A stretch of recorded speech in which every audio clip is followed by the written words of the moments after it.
Check out guys the latest scooter from abaut.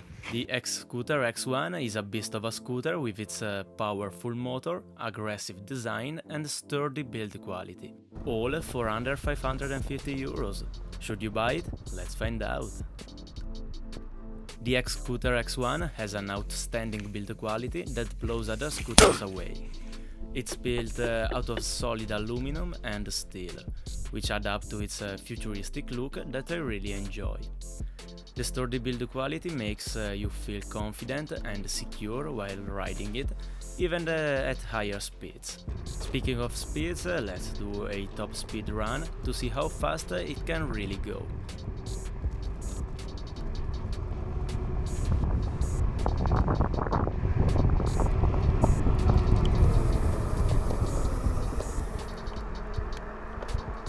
km/h.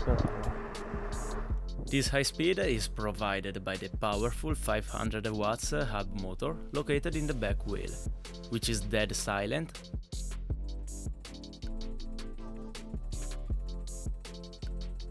and will push you up any hill if it's less than 15 degrees steep. And I can confirm that with the hill climb tests that I did.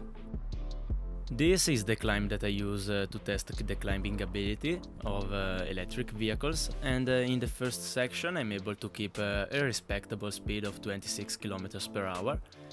Here in this section it gets steeper, and in fact the speeds drop down to around 16 km/h. For comparison, my bike does about the same speeds, while my 1000-watt skateboard climbs up it at about 35 km/h. But remember, that's twice the power. I was surprised by its off-road performance. In fact, the front and rear suspension, together with the wide 10-inch pneumatic tires, soak up every little bump and crack in the road. Riding on the gravel cycle path was no problem, and it felt no different from riding on asphalt. Riding on this off-road section was a bit more bumpy, but it's still totally doable, without losing control or speed. The range is advertised to be 30 km, and I think you can reach that if you are conservative with the throttle. I instead was able to get between 30 and 35 km, always on full throttle in mode 2.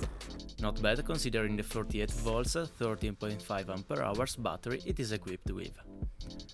The wide handlebars add up to the overall comfort and stability, and can be easily folded down by simply pulling this red loop to lose the secure locking mechanism. This makes it easy to store, and it is especially useful if you need to put it in the back of your car. The deck is very wide, and I can fit both my feet on it without any problem, and it is coated with a grippy rubber layer to lock your feet in place. The scooter has a nice display integrated in the left brake lever, and it is very bright and visible in any light condition. This display shows all the necessary information, and it is controlled with these 3 buttons integrated in the brake lever clamp. The first button allows you to cycle between power mode 1 and 2.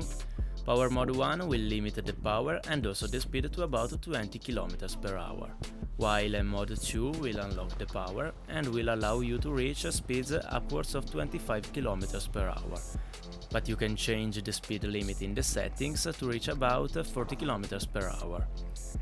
The second button allows you to turn on and off the lights, and let me say that the scooter looks even more amazing in the dark, with the lights turned on.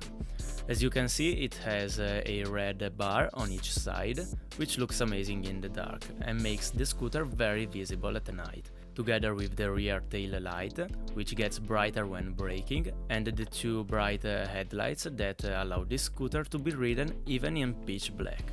On top of that, I also added this handlebar mounted light, just to be even safer when riding at night.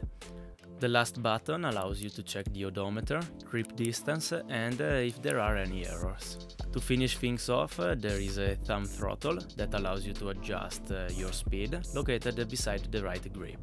And if you need to slow down, there are front and rear disc brakes, which are plenty powerful and will stop you without any issue.